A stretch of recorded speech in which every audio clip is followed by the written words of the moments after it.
Ahí está, ya se escucha. ¿Me escuchas, Ale? No, no me escucho.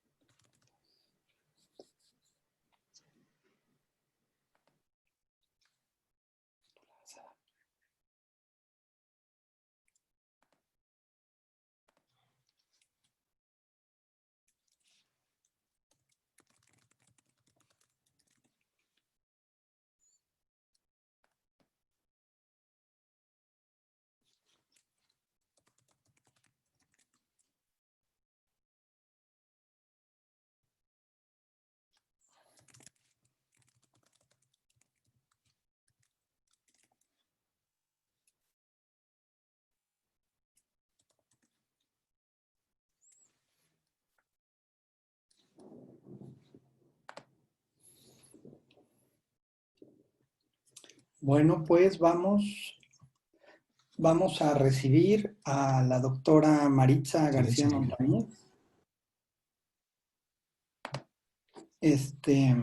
Adelante, Maritza.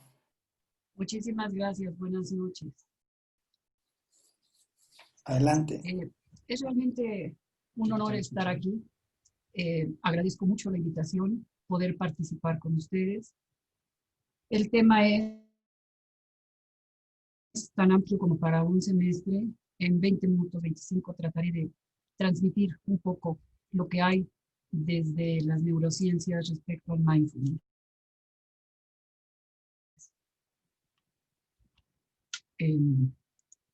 Espero que no sea una tortura para ustedes el que tenga que utilizar PowerPoint, pero es que es tan amplio el tema, como les decía, que si no lo hago, entonces me voy a perder y no terminaría lo que quisiera compartir. Después de que ya hemos visto lo que es el mindfulness, todo el día, de hecho, no nada más lo han visto desde la teoría, sino que lo han practicado. Entonces vamos nada más a hacer una breve reseña de lo que serían las neurociencias. Las neurociencias es el estudio biológico del cerebro. Es un estudio multidisciplinar que va desde lo molecular hasta lo cognitivo. ¿Cuál es su objetivo? Procurar explicar el funcionamiento de los millones de neuronas del cerebro para poder generar la conducta y cómo el medio ambiente interviene en este funcionamiento. Esto es muy importante porque si tuviéramos solamente el medio ambiente, pero que no nos llegara, que no tuviéramos un sistema nervioso que lo percibiera, lo codificara, lo interpretara y evocara lo que sentimos en función de ese estímulo que nos llegó, pues entonces pues, no habría conducta y no existiríamos, o sea, así simplemente. El objetivo de las neurociencias es tratar de descifrar la manera de cómo la actividad del cerebro se relaciona con la psiquis y con el comportamiento, es decir, transformar la manera de entender nuestras conductas. Toda nuestra conducta, absolutamente toda nuestra conducta, es consecuencia de que tenemos un cerebro en el que todas las neuronas están conectadas, interconectadas, como veremos más adelante, y gracias al funcionamiento de esas neuronas y a la neuroplasticidad, a esta posibilidad de modificar el comportamiento de las mismas neuronas. Y ahora ya se sabe que hasta su anatomía. Entonces, si no tuviéramos ese cerebro, simplemente, pues no seríamos lo que somos. Así de simple. Ahora nada más muy brevemente recordemos que el mindfulness es traducido como presencia mental por Naratama, por ejemplo, como plena conciencia por Thich Nhat Hanh, como atención plena por Kabat-Zinn y por los neurocientíficos como meditación consciente. Y meditación es sentir, meditación es plena conciencia, como diría Thich Nhat Hanh. Entonces, el sentir de manera consciente, el ver la realidad tal como es, así es como los neurocientíficos entienden al mindfulness. Recordemos nada más rápidamente que implica poner atención en un objeto sin juicio en el momento presente, simplemente implica una práctica de observación, de contemplación de la realidad del objeto. Es una práctica contemplativa. Es importante que recordemos que no importa todos los cambios que vayamos a ver adelante, gracias a mindfulness, recordemos que no es ni una práctica religiosa, ni un mito, ni magia, tampoco una técnica metafísica. Ahora bien, los seres humanos somos seres biopsicosociales, espirituales, pero también lo somos culturales, políticos, pero nos vamos a centrar en que somos seres integrales, biopsicosociales, espirituales. Y hace algunos años, Adri Cohen nos regalaron esta disciplina, que es la psiconeuroinmunología, en donde nos dice que hay 4 sistemas maravillosamente conectados, por lo que yo le llamo las chismosas del organismo, que son las hormonas, y son el sistema psicológico, en donde se resuelve el cómo y qué percibimos, nuestro sistema nervioso, funcionamiento del cerebro básicamente, el sistema endocrino, producción de hormonas y recepción, y el sistema inmune, que antes se creía que solamente era como ese sistema que había soldaditos para defendernos precisamente de antígenos, de bichos, etc. Pero hace algunos años se descubrió que es un sistema sensorial, porque no nada más sintetiza hormonas, aunque no lo crean, oxitocina, hormona de crecimiento, etc., sino que también tiene receptores a hormonas. Es por eso, entonces, que estos 4 sistemas a través de las hormonas están totalmente conectadas. Esta H aquí tiene doble significado. Las hormonas son las que están conectando a todo este sistema, pero también el ser humano, ¿sí? Es un ser integral, con base precisamente en el funcionamiento de todos estos sistemas. Perdón, ¿por qué? Porque si la psiquis, la mente, recibimos, percibimos, sentimos algo, inmediatamente se activa el sistema nervioso central, que manda hormonas acá, y entonces este acá, y este acá, y este acá, entre ellos están interconectados. Es como si decimos una mentira, lo sabe nuestro dedo pulgar del pie izquierdo. La realidad es que somos seres integrales. Y respecto a los estudios que hay de mindfulness y el estudio de las neurociencias, quiero decirles que el primer trabajo fue en 1800. Ahorita, actualmente, sobre mindfulness, hay 17.779 publicaciones en revistas indexadas. Obviamente que por eso les decía que hablar de esto es todo un semestre. Por eso es que tuve que ayudarme con las diapositivas para tratar de resumir lo más que se puede. Y nada más que a todos nos quede claro que gracias a las neurociencias ahora sabemos los beneficios de esta práctica de vida, que es la atención plena, mindfulness, cultivo de la plena conciencia. Los métodos y objetivos que tendría este estudio es sobre cuál es el efecto que tiene mindfulness sobre el estrés, sobre la alimentación, sobre el dolor y cáncer, sobre la depresión y ansiedad, es decir, sus efectos sobre el cerebro. Básicamente, esto se ha hecho con 2 programas, el primero de ellos, el siguiente, el TCAP, que es precisamente el que vamos más adelante a describir con toda la calma del mundo, hasta donde podamos.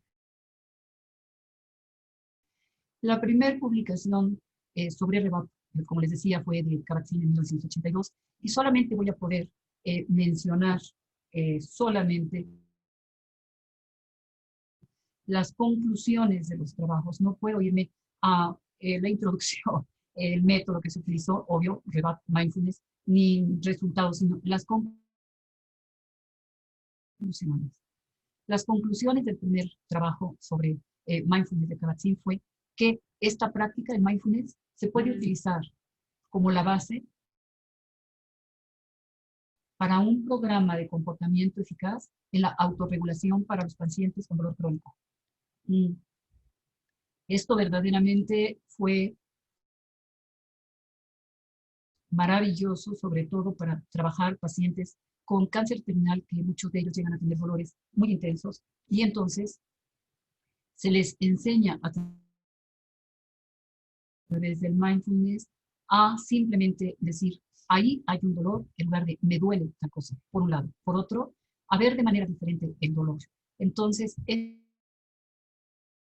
esto ya comenzó siendo una gran ayuda para esas personas. Y no se los voy a leer todos, nada más quisiera que vieran que hay una gran cantidad de estudios desde aquel entonces, 1982, luego en el 92, en el 95 y así sucesivamente hasta, como les decía hace rato. Actualmente tenemos 17,000 y pico trabajos que tienen que ver con mindfulness.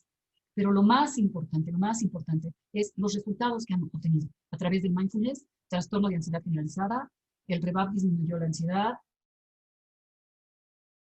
pánico con agorafobia y depresión significativamente. Favoreció la prevención de la recaída depresiva. Tanto a los 3 meses como a los 3 años hubo generalización de los resultados por el REVAP en cuanto a ansiedad y depresión. Y no es muy interesante porque hubo reducción en la sintomatología por estrés, aumento de la sensación general de dominio específico de control y utilización de un modo de aceptar o ceder al control de su vida. Las puntuaciones más altas en una medida de las experiencias espirituales. Estos son los resultados. Viene alguien que verdaderamente nos entusiasmó considerablemente con lo que encontró. Esta mujer, Sara Laza, tiene muchos artículos, pero uno de los más importantes es el de la práctica de mindfulness. Permite incrementar la densidad de la materia gris de regiones cerebrales. Lo que encontró es maravilloso, porque lo que encontró es que los sujetos practicantes de mindfulness tienen un incremento en el grosor de su corteza, sobre todo del cíngulo. Ahorita vamos a ver algo más. Y también tiene otro maravilloso que se llama cambios en la concentración de la materia gris en el tallo cerebral, seguidos de intervenciones basadas en la atención plena, que están vinculados a mejoría en el bienestar psicológico. Simplemente creo que con el título nos dice demasiado. O sea, nos dice lo suficiente. Bienestar psicológico gracias a practicar mindfulness. Resumiendo a Sara Laza, por medio de resonancia magnética de 16 sujetos experimentales contra controles, tanto antes como después de mindfulness, ella encontró que incrementa la materia gris en el hipocampo izquierdo. Eso es maravilloso porque tiene que ver con memoria y aprendizaje, y aumenta el grosor de la corteza cingulada posterior, como les decía. La conclusión de esto es que se sugiere que la participación de mindfulness se asocia con cambios en la concentración de la materia gris en regiones del cerebro involucradas en los procesos de aprendizaje y memoria, regulación de las emociones, de procesamiento autorreferencial y la toma de perspectiva. Después vamos a mencionar a otro investigador que tiene también muchos estudios acerca del efecto del mindfulness, y uno es las alteraciones en el cerebro y la función inmunitaria producida por la meditación consciente. Vamos, acá adelante lo describimos un poco más. Otro que es muy interesante es tomar conciencia, la ciencia de la atención plena. Pero el primero, como les decía, no nos da tiempo de mi método, solamente resultados y conclusiones. Resultados. En los meditadores hubo incremento de la actividad anterior del lado izquierdo, en donde se integra el afecto positivo, y aumento de los títulos de anticuerpos a la vacuna. Conclusión: REVAP, mindfulness, produce efectos sobre el cerebro y la función inmune, y la meditación cambia al cerebro y a la función inmune. Esto es otro de los grandes descubrimientos que tiene que ver con mindfulness desde las neurociencias. Y así nos podemos seguir con muchos, como que pacientes con dolor crónico, se les midió dolor en el momento, estado de ánimo, incluso ansiedad y depresión. Tratamiento REVAP y los analgésicos disminuyeron, sentimientos de autoestima mejoraron. Otro, disminución significativa de la presión sanguínea comparadas con cuidados tradicionales, pero no significativa comparadas con grupos falsos o placeros. Otro, la meditación, que este autor la manejaba como autorregulación intencional de la atención. En general, las terapias mente-cuerpo mejoran diferentes patologías dependiendo del método utilizado. Él lo utilizó para aliviar el dolor. Hay varios estudios realmente, por ejemplo, en este trabajo lo que se encuentra es que hay evidencia que sugiere que puede el mindfulness tener grandes promesas. Luego, la meditación ayuda a prevenir la recaída de sujetos exadictos a las drogas. Sobre esto hay unos trabajos increíbles con resultados maravillosos. Hay uno que simplemente menciona que sujetos de 180 sujetos, 90 los pusieron a meditar, 90 cuando salieron de la clínica, estos 180 sujetos salieron de una clínica donde estuvieron tratándose por un año para dejar la adicción.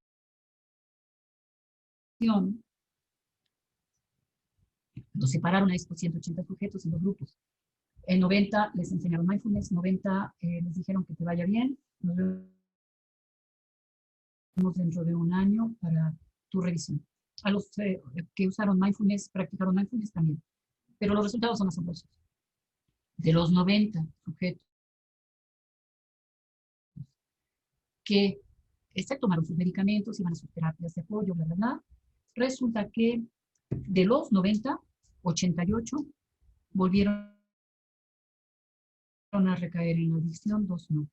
Y el grupo de mindfulness, de los 90, 88 no volvieron a recaer y 2 sí. Entonces eso es maravilloso. Y bueno, con los enfermos psiquiátricos se ha utilizado y lo que se encuentra es que tiene un efecto tranquilizador importante en los enfermos psiquiátricos, como vamos a ver adelante, disminuye considerablemente la ansiedad. Hay otro, indicaciones por cassette de REVAP, simplemente las puras indicaciones durante una terapia de luz ultravioleta para sujetos que tenían herpes, incrementó la mejoría de las lesiones psoriáticas en pacientes con psoriasis. Perdón, este no es el del herpes, este es de la psoriasis. Muy bien, otro, y así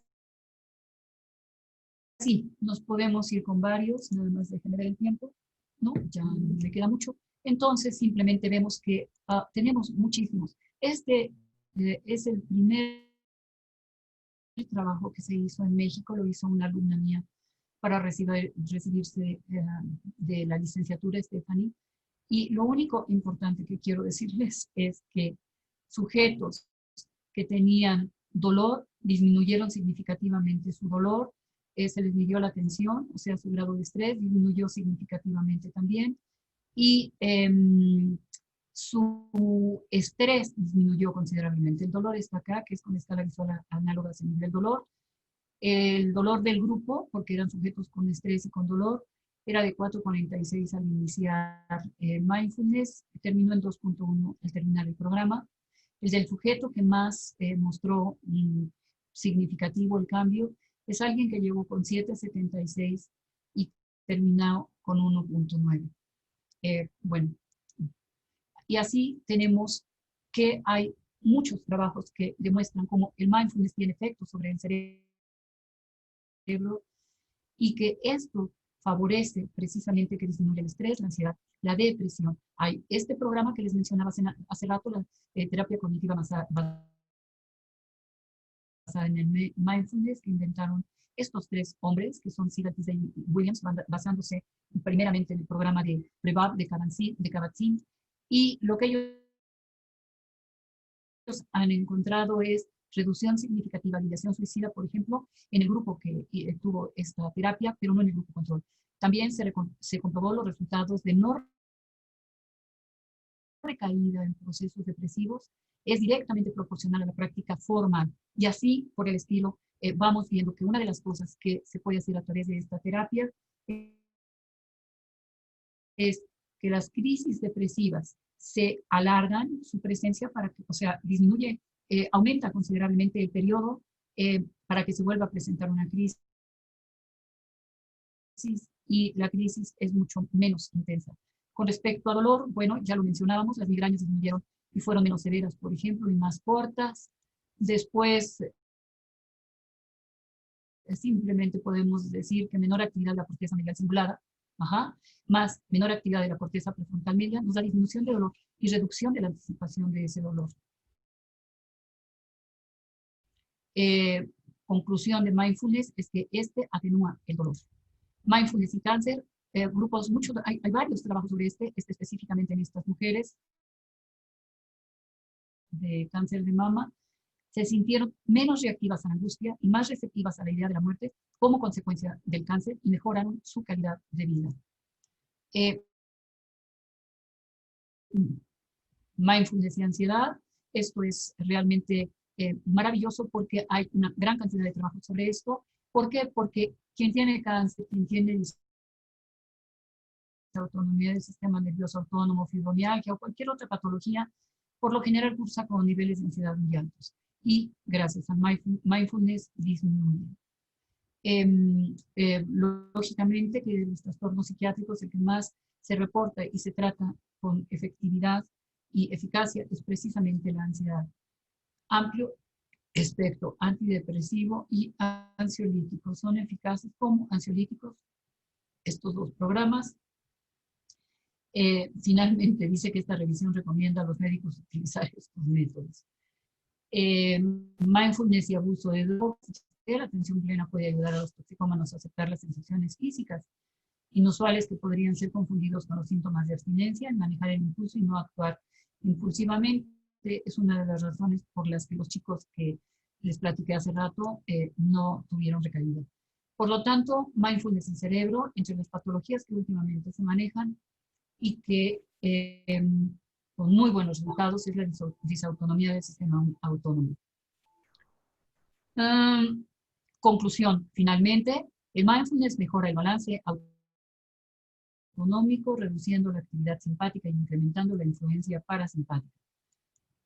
Conclusión de esto que, como podrán ver, me tuve que ir a mí por horas, ya me tocaron el primer gong. La conclusión es que las neurociencias han sentado las bases para recomendar aprender la práctica del mindfulness como una herramienta que favorece el funcionamiento homeostático cerebral, dando como resultado un funcionamiento óptimo psiconeuroendocrino e inmunológico.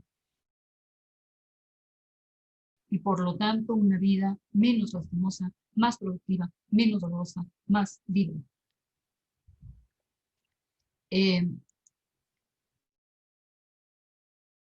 La práctica o practicar la plena conciencia, como lo han visto a lo largo de este día, es gratis. La plena conciencia, solo practicándola se perciben sus bondades y sus beneficios. Leyéndola, no. Solo practicándola. Es una práctica netamente personal, porque es autogestiva y porque es una práctica que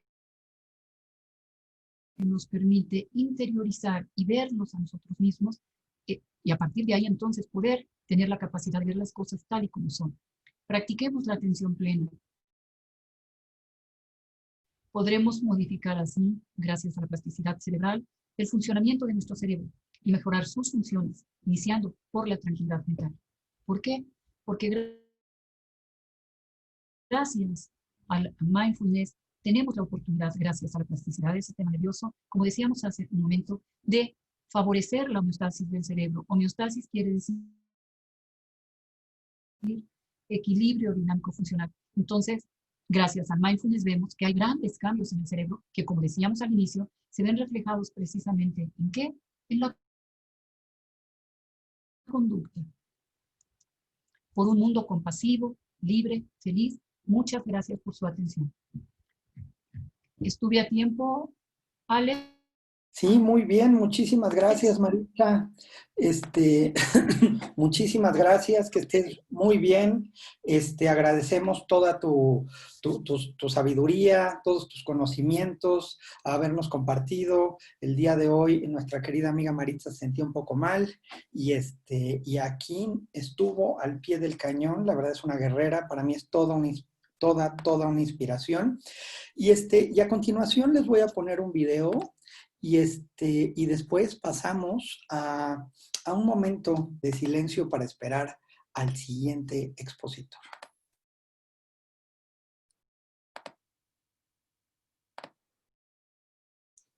Hola, me llamo Rafa Sánchez y lo primero, gracias por darme la oportunidad de sumarme a una ventana tan luminosa como esta. A este Día Internacional del Mindfulness, en el que creo que sobre todo vamos a compartir y a co-crear. Todas y todos somos hijos e hijas de un anhelo, el anhelo de vivir con sentido, de autenticidad, de abrazar nuestra vulnerabilidad, de no añadir drama emocional a la existencia, de celebrar que respiramos. Y en este arte supremo de estar y de ser con lo que hay, a mí me sirven para este intento el silencio y la belleza, que son dos formas de decir lo mismo. De esto va mi propuesta en este encuentro, de intentar juntos la belleza. Quiero invitaros a un espacio de creación consciente y colectiva que va a atravesar estas 24 horas en las que vamos a estar juntos.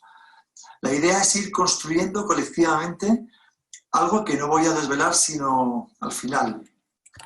Para ello, os pido, por favor, que compartáis durante el encuentro una frase o un verso, un dibujo o una foto que os puedan sugerir o evocar estas dos cuestiones. La primera sería, ¿con qué estás conectando en este encuentro? Vislumbres, emociones, sentimientos, sensaciones. La segunda sería, ¿qué te llevas de este tiempo compartido en este encuentro? Para compartir, podéis escribir en el link que se encuentra en la descripción de este vídeo y que dice Creación Consciente Colectiva. Esperamos vuestras aportaciones para que juntos y juntas podamos crear algo bello. Yo siempre digo que la belleza es el cielo de la palabra que no alcanza a decir más. A ver qué sale. Gracias. Pues por favor apóyennos y mándenos un poco de material para esto que Rafa está creando. Voy a poner el cartel para esperar a nuestra siguiente actividad que tiene que ver con movimiento. Entonces te vamos a pedir que tengas un espacio para moverte y bueno, pues toma una posición cómoda, toma 3 respiraciones suaves, profundas, contacta contigo, con cómo estás. Ha sido un día largo en lo que viene siendo mindfulness y vamos a movernos un poco.